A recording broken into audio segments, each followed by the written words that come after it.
नमस्कार, सवाल इंडिया का में आपका स्वागत है। मैं हूं संकेत उपाध्याय। तो एक तरफ तो किसानों ने यह बोला कि मोर्चा फतेह हो गया, कि 3 काले कानून जिसको वो काले कानून कह रहे थे वो अब वापसी की उसकी घोषणा कर दी है सरकार ने। लेकिन अब एमएसपी के मुद्दे पर मोर्चाबंदी शुरू कर दी है किसानों ने। एक महापंचायत हुई लखनऊ में, ये वही लखनऊ है राजधानी उस प्रदेश की जहां पर चुनाव होने वाले हैं, और वहां पर ही किसानों ने ये मोर्चाबंदी का आगाज किया है। अब एमएसपी के मुद्दे पर अब मोर्चाबंदी हुई है। लखनऊ के इको गार्डन में एक महापंचायत हुई। इस महापंचायत में तमाम बड़े किसान नेता पहुंचे। गृह राज्य मंत्री की बर्खास्तगी यानी कि अजय मिश्र टेनी की बर्खास्तगी की किसानों ने मांग की है। लखीमपुर कांड में आरोपी हैं गृह राज्य मंत्री के बेटे। प्रधानमंत्री को किसानों ने एक खुली चिट्ठी भी लिखी है। चिट्ठी में एमएसपी की गारंटी की मांग की है, बिजली अधिनियम का ड्राफ्ट वापस लेने की मांग की है, मृतक किसानों के परिजनों को मुआवजे की भी मांग की है। लेकिन मुख्य रूप से जो मांग सामने रखी है वो यही है कि अब एमएसपी गारंटी कानून आए। आपने 3 कानून लाए, उनको आपने वापस किया, बहुत अच्छे, लेकिन अब आप एमएसपी भी गारंटी कीजिए। इस पर अभी तक सरकार ने कुछ नहीं बोला है। एक ऑल पार्टी मीटिंग होनी है 28 तारीख को, उससे पहले तक अभी और कोई घोषणा सरकार की तरफ से नहीं हुई। लेकिन आइए अब आपको बताते हैं कि सुप्रीम कोर्ट द्वारा गठित जो पैनल था उसके एक सदस्य अनिल घनवत, उनका क्या कहना है। वो ये कह रहे हैं कि अगर एमएसपी कानून आया इस देश में तो देश दिवालिया हो जाएगा। अनिल घनवत जो हैं वो नेता हैं शेतकारी संगठन के। उनका यह भी कहना है कि 23 फसलों पर एमएसपी की मांग खतरनाक है। मांग मानी तो दिवालिया हो जाएगा देश, 2 साल में दिवालिया हो जाएगा देश। राज्य या केंद्र जो भी एमएसपी दे वो दिवालिया हो जाएंगे। मांग मान भी ली तो लागू करना बहुत मुश्किल होगा। लंबे समय तक ये मांग पूरी नहीं की जा सकती। आर्थिक बोझ के साथ देश की स्थिति खराब हो जाएगी। 23 फसलों पर एमएसपी मानी तो और मांग उठेंगी। हर दूसरे दिन कहीं ना कहीं प्रदर्शन होते रहेंगे।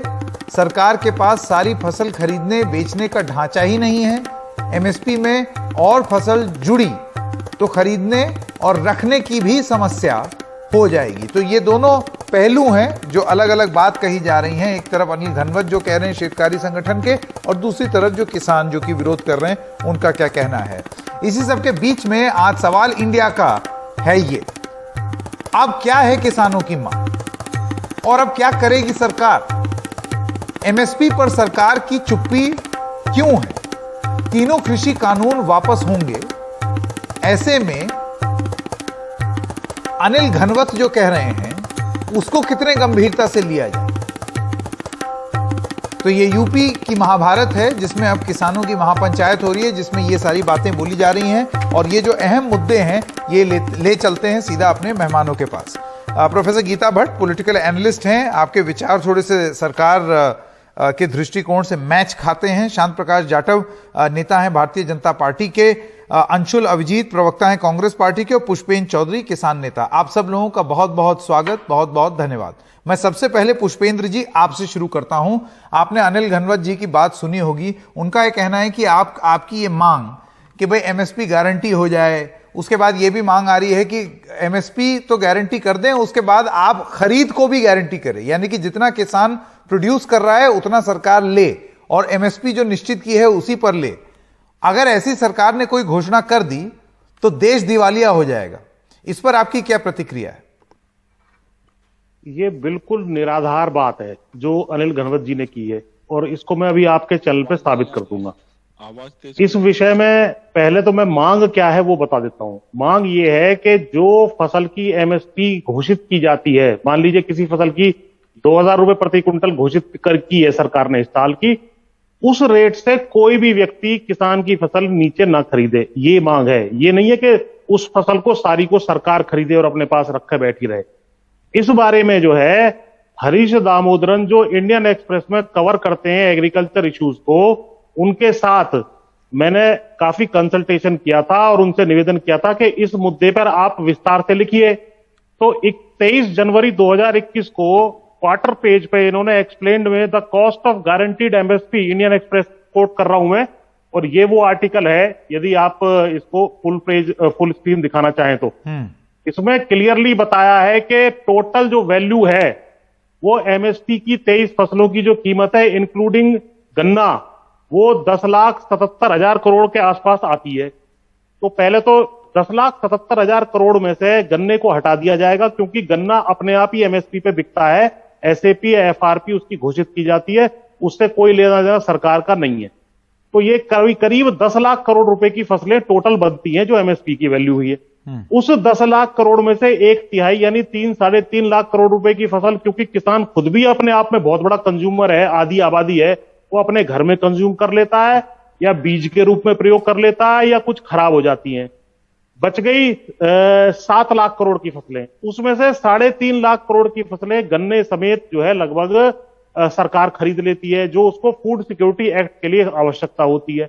तो प्राइवेट सेक्टर तो मात्र 3.5 लाख करोड़ रुपए की फसलें ही, एमएसपी वाली जो फसलें उनको खरीदता है, और अभी हमने कैलकुलेशन जो की है देखा है कि वो एमएसपी से लगभग औसतन 20% नीचे खरीदता है। तो वो 20% जो है एमएसपी पर अगर बाध्यकारी आप कर देंगे तो प्राइवेट सेक्टर वाले को पेमेंट करना है, इनको कोई पेमेंट नहीं करना है, ना इनको खरीदनी है, इनको अपनी जो क्वांटिटी फूड सिक्योरिटी एक्ट के अनुसार चाहिए वो मतलब आप कह रहे हैं कि वित्तीय भार सरकार पर नहीं पड़ेगा, निजी क्षेत्र पर पड़ेगा। सरकार पे कोई वित्तीय भार नहीं पड़ेगा। 50-60 हजार करोड़ रुपया जो हमारा हर साल लूट रहे थे प्राइवेट व्यापारी, वो हमें मिलने लगेगा, और उसकी वजह से आर्थिक स्थिति हमारी सुधरेगी, हम उस पैसे को बाजार में खर्च करेंगे और मल्टीप्लायर। अच्छा, तो एक चक्का चल जाएगा आर्थिक व्यवस्था का। ठीक है, मैं आपका पॉइंट समझ गया। चांद प्रकाश जाटव जी, आपने सुना पुष्पेन जी का क्या कहना है कि ये जो कैलकुलेशन है कि अगर सरकार इस किस्म की गारंटी कर दे तो उससे सरकार पर ऐसा वित्तीय भार पड़ेगा कि सरकार उभर ही नहीं पाएगी, या वो पैसे कहां से आएंगे। इस पर पुष्पेन चौधरी जी ने अपनी टिप्पणी दी है, आप इसको किस तरीके से देखते हैं? क्योंकि अब अगली मांग यही स्वाभाविक बात है।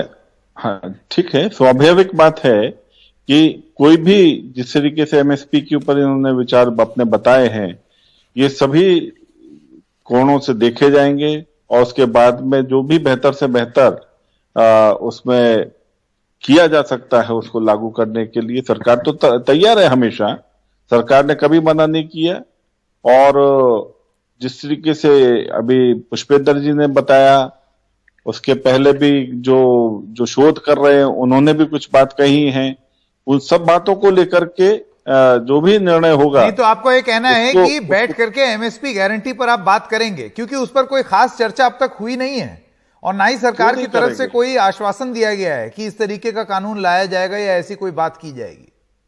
क्यों नहीं करेंगे? हर विषय पे बात होगी।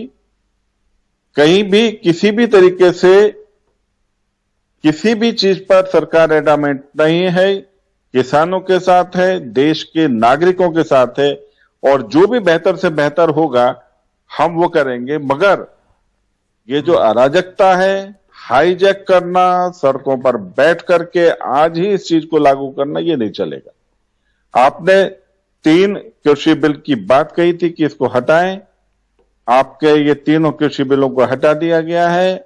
आप रास्ते जो रोक करके बैठे हुए हैं, यहां से अपने घर को जाएं, और जो भी विषय जिस पे एमएसपी का जो विषय है उस पर सब मिलकर के चर्चा करेंगे।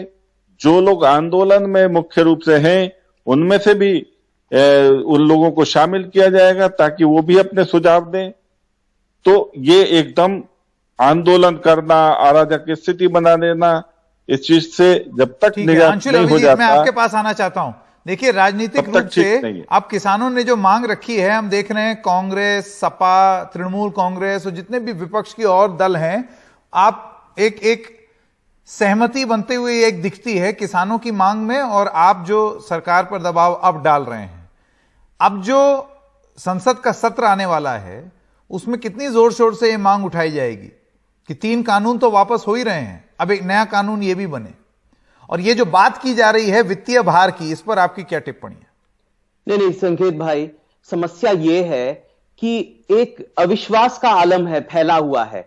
प्रधानमंत्री ने तो घोषणा कर दी कि हम ये कानून रद्द कर देंगे, लेकिन सरकार की कथनी और करनी में जमीन आसमान का फर्क है कि आप अच्छी तरह जानते हैं।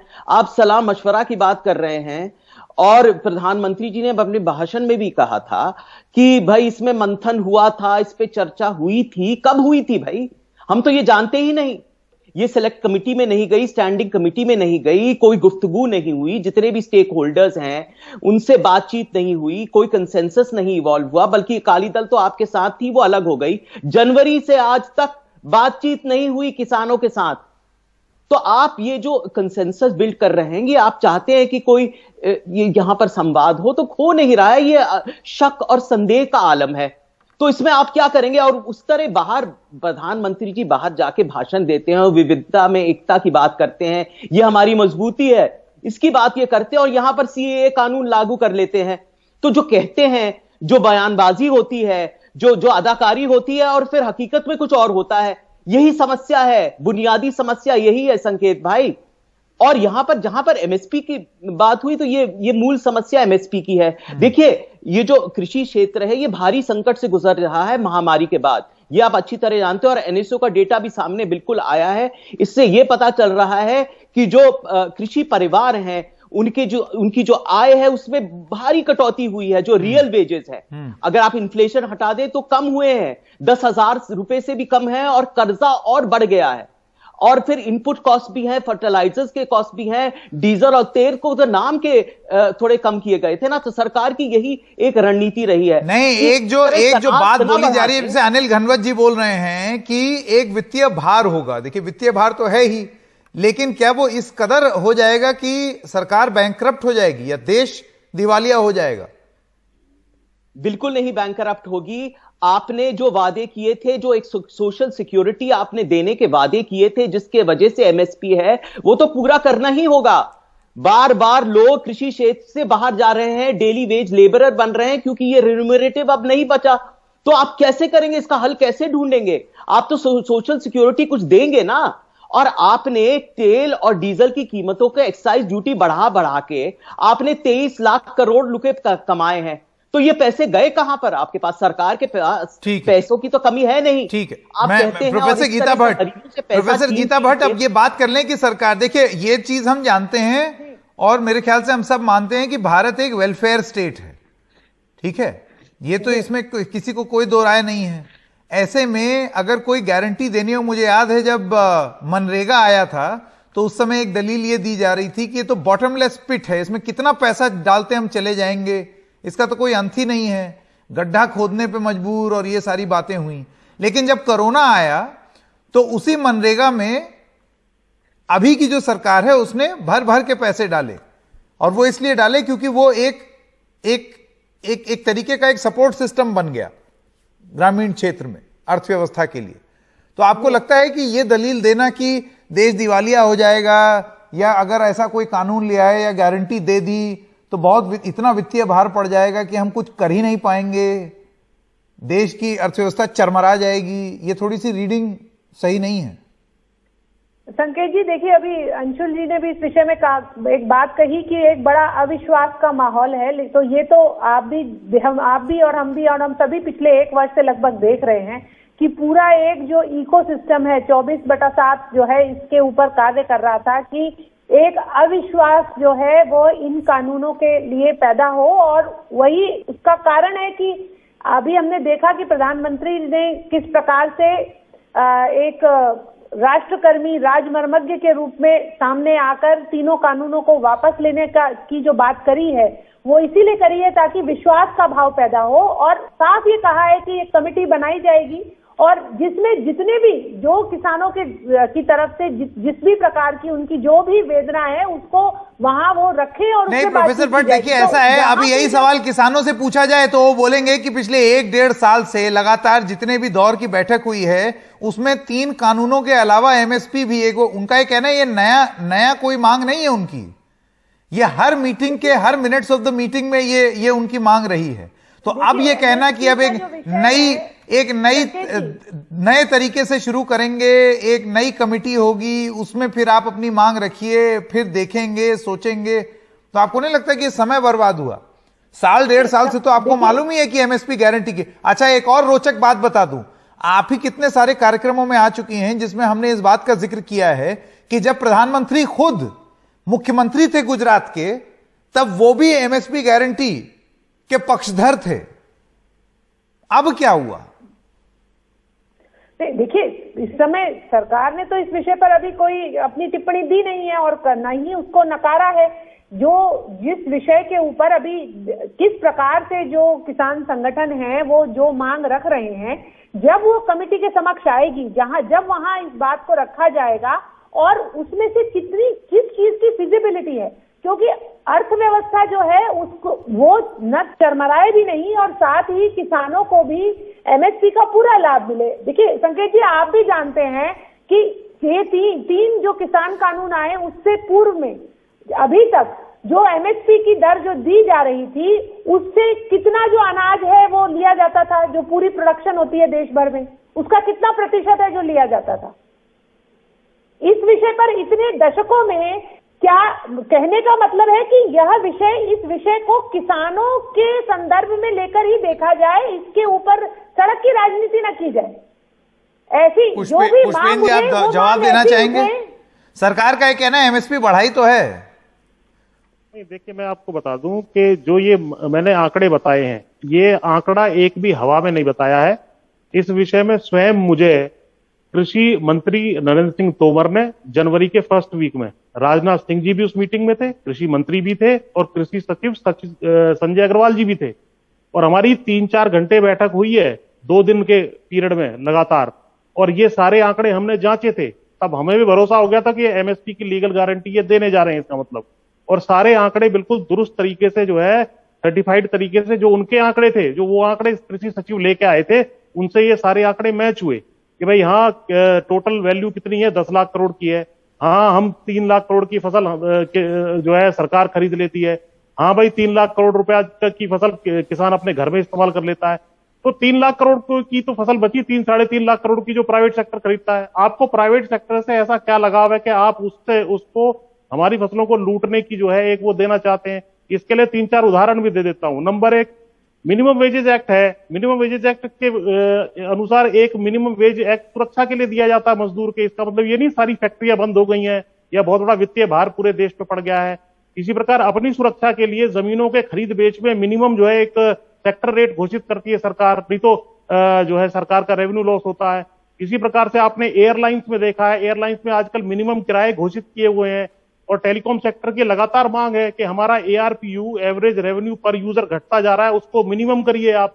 तो ये तमाम सेक्टर्स हैं जिनकी सुरक्षा के लिए सरकार ऐसे इंटरवेंशन करती है। इससे कोई ना देश बर्बाद होता है, जो कंज्यूमर है वो उसको पे करेगा। सरकार ने थोड़ी सारा खरीदना है, सरकार ने तो अपना फूड सिक्योरिटी एक्ट के अनुसार सारा माल जितना वो पुष्पेन जी, लेकिन अभी शांत प्रकाश जाटव जी यहां थे, उन्होंने कहा आप ये क्यों मान के बैठे हैं कि सरकार ये नहीं करेगी? हो सकता है कि ये जब बातचीत का दौर शुरू हो उसमें कुछ एक समन्वय निकल आए। अब 3 कानून पर समन्वय तो 1 साल तक नहीं निकला, लेकिन अब कानूनी वापसी हो रही है। नहीं, हम निवेदन करेंगे। कानून उन्होंने वापस लिए, उसके लिए भी हमने धन्यवाद दिया है सरकार का, आदरणीय प्रधानमंत्री जी का। और हम निवेदन कर रहे हैं कि इस मांग को मान लें। और एक मांग हमारी मेन ये है कि जो टेनी साहब हैं जो लखीमपुर घटना में इन्वॉल्व है, उनका बर्खास्तगी, इस्तीफा हो और उनकी गिरफ्तारी हो और इनको कंपेंसेशन मिले, एक सहायता राशि दी जाए। जो 700 किसान भाई हमारे शहीद हुए, मुकदमे वापस हों, जो फर्जी मुकदमे हमारे ऊपर आंदोलन के दौरान लादे गए, तो इन सबको कर लो। हमारी हाथ जोड़ के विनती है। 1 साल हो गया है, बहुत लंबा समय बीत गया है और लगातार किसान जो है आप पर एक आरोप ये भी लगाया जाता है कि अब शुरुआत 3 कानून से हुई थी, उसके बाद एमएसपी वाली बात तो चलिए पुरानी थी, उसमें आप और चीज अब जोड़ते चले जा रहे हैं।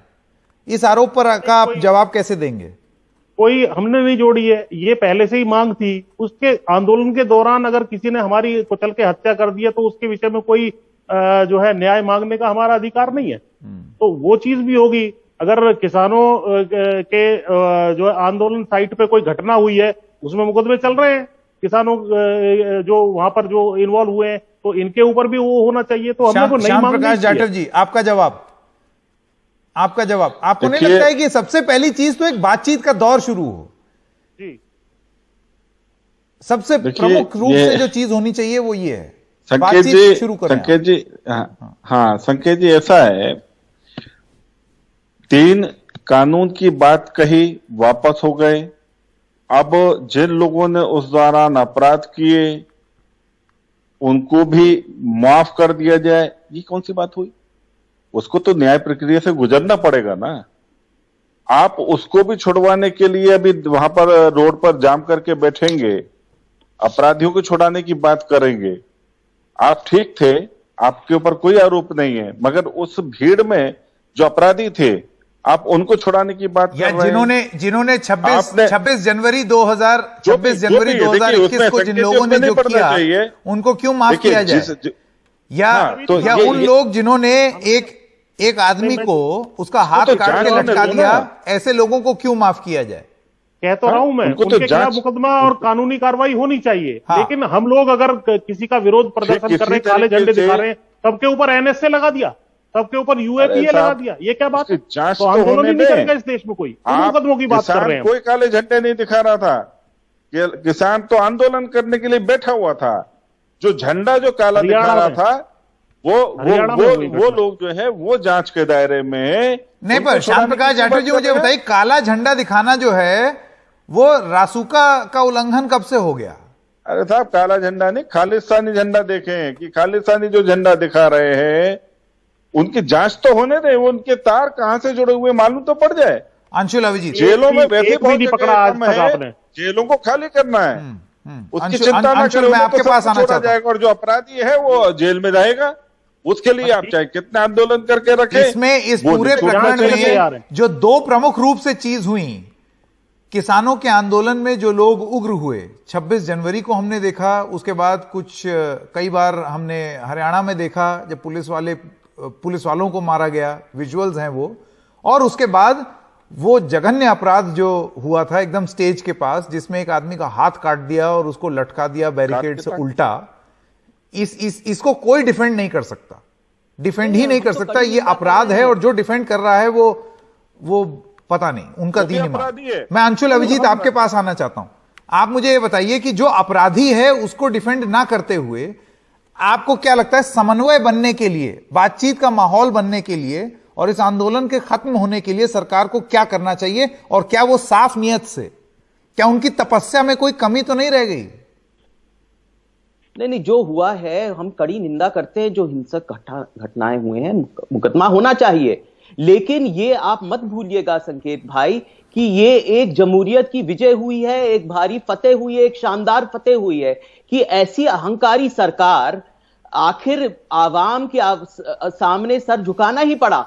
और इतना ही नहीं, ये सिविल रेजिस्टेंस की विजय है, ये अनुशासन की विजय है और ये न्याय और अहिंसा की विजय है। ये मत भूलिएगा, ये जो आंदोलन शुरू हुआ था ये न्याय और अहिंसा का आंदोलन है। ये मैं बार बार एक कह रहा हूं, मेरा एक तर्क रहता है कि ये जो सरकार है एक तरह से अंग्रेजी हुकूमत जो थी उसका एक आईना है। जिस तरह अंग्रेजी हुकूमत यहां के लोगों पर जुल्म करती थी, उसी तरह यही सरकार अपनी जमीन है उसको कॉलोनाइज कर रही है, लोगों के खिलाफ कानून बना रही है, बिल्कुल उसका प्रतिबिंब है। और ये मेरा हमेशा ये एक तर्क रहा है। तो यहां पर ये एक सिविल रेजिस्टेंस का ये जो एक भारी फतेह थी, एक शानदार प्रदर्शन था, तो उसको तो हमें मानना पड़ेगा। देखिए सरकार, सारी कमियां सरकार की, आप उसका जीत का जश्न मनाए ना, ठीक उसी तरीके से जब नेशनल हेराल्ड में आप लोग जमानत लेकर के आए ना, हमने भी जश्न मनाया। कहां से आ गए? चलिए देखिए, ये सब बातें तो आप संसद में भी करते रहिएगा। जाटव जी, जाते जाते एक सवाल ये हो जाए, आप मुझे बताइए, आप तो एक ग्रामीण परिप्रेक्ष्य से आते हैं, मैं आपसे ये पूछना चाहता हूं, जाटव जी ये बताइए, एमएसपी गारंटी हो जानी चाहिए या नहीं? आपकी क्या रीडिंग है? आप तो रूरल बैकग्राउंड से आपका ताल्लुक है, आप बताइए कि किसानों के हित में होगा कि नहीं होगा, आपका क्या मानना है?